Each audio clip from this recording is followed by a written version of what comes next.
lição do jumentinho.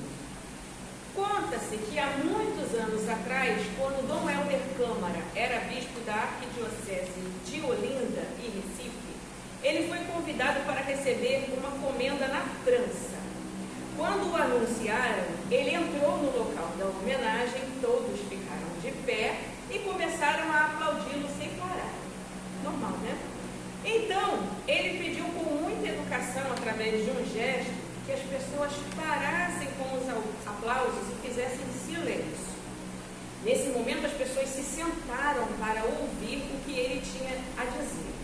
Entretanto, antes que ele começasse a falar, uma pessoa que estava ao seu lado, à mesa, lhe fez a seguinte pergunta: como o senhor está se sentindo agora? E Dom Helder respondeu, por causa dos aplausos, né? E aí Dom Helder respondeu: eu me sinto o jumentinho que carregou Jesus na entrada de Jerusalém. Quando eu era criança, e eu acredito que muitos de vocês devem ter passado pela mesma experiência, eu gostava muito de assistir e participar dos desfiles do dia 7 de setembro. Alguns gostam, outros detestam, né? Mas eu gostava. E aí eu participava na minha escola, né? Eu desfilava na escola e via também as paradas militares na televisão. Me amarrava, eu achava aquilo assim lindo, maravilhoso, assim, né? Hoje eu texto sobre isso.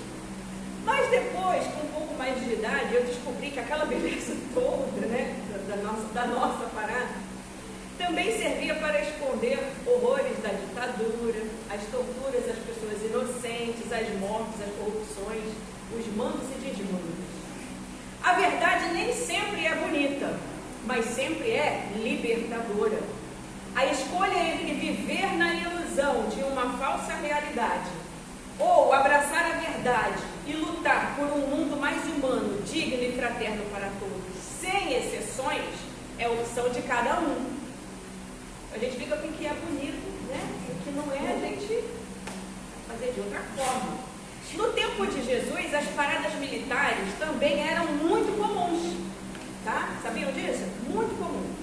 O Império Romano as promovia para mostrar ao povo o seu poder de guerra, imponência, no mais puro exibicionismo. O negócio era exibicionismo. Naquele tempo, o imperador era considerado como um Messias, o salvador do povo.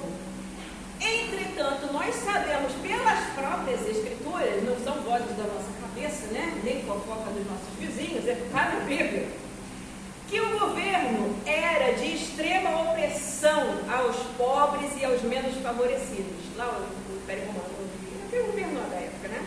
Todo mundo.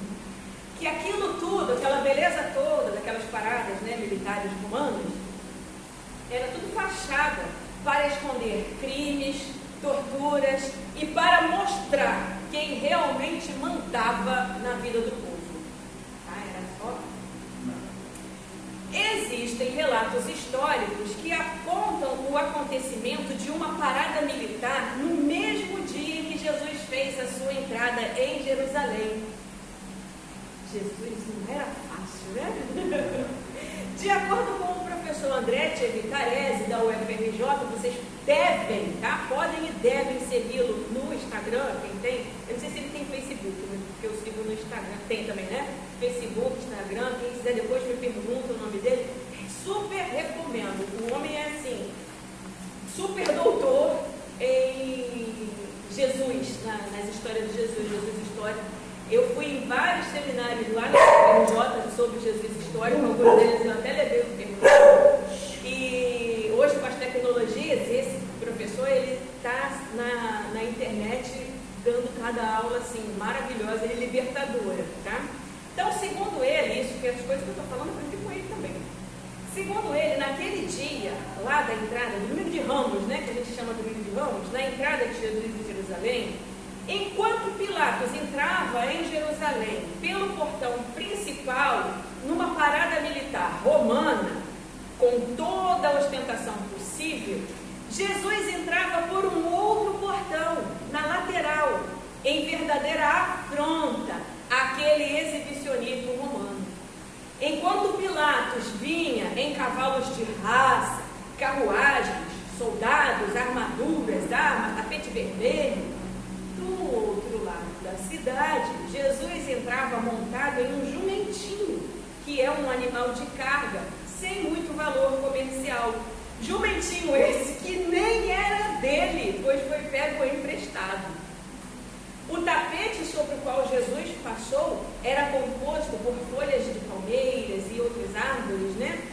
E ao invés de soldados fortemente armados, ele vinha acompanhado de 12 homens simples e uma pequena multidão de pessoas muito pobres que lhe saudavam dizendo Hosana. Hosana originalmente não é uma expressão de louvor, hoje em dia é, né? Mas naquela época, lá para aquelas pessoas, era uma súplica. Salva-nos, auxilia-nos. Em toda a sua vida, Jesus tentou nos mostrar que as glórias, pompas e riquezas materiais para nada valem, se não vierem acompanhadas de amor a Deus acima de tudo e ao próximo como a nós mesmos. Ele nos mostrou que para nada serve o luxo, a riqueza, a ostentação, se o nosso coração estiver vazio de amor, compaixão e afeto. Ele nos mostrou quão ingratos somos quando clamamos por Ele nas horas de aflição, mas o abandonamos tão rapidamente quando o que pedimos não é atendido do jeito que a gente quer. Ele nos mostrou que cada um de nós é um Barrabás, por quem Ele deu a sua vida.